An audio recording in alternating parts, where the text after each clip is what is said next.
So this is a 3-day trip to Mount Kailash, Mansarovar Lake. The second day, we went to this place called the Dolama Pass, which is the highest point in this place.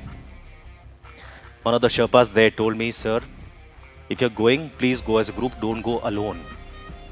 Because we are confident, we feel that adventurer hai, thrill seekers hai, let's do this alone. Little did I know what I was getting into. I started walking, and you're wearing 4 layers of clothing. You're walking like a small infant because there's no oxygen there. The climate keeps changing every day, and there, nature is the real showstopper. Nature shows you what nature is capable of. That's when you realize you're just a tiny speck in this entire universe. So I started walking, and the Sherpa had told me, if you stop anyway, count 20 to 1. And I thought, why is he telling me this? Like, I'm a cool dude. Why should I count 20 to 1? What difference will it make? He said, no, you need to count 20 to 1.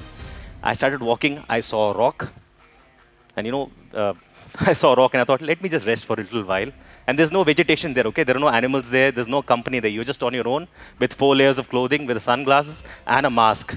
I think we saw the future at that point of time itself.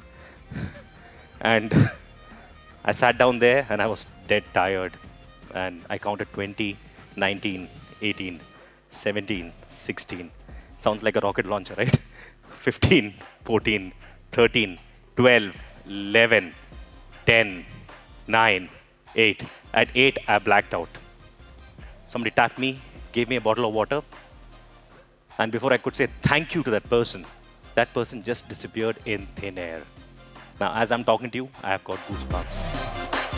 Because I've told this story any number of times. Each time I tell the story, I get goosebumps. Before I could say thank you, that person disappeared. There was a butterfly which appeared out of thin air.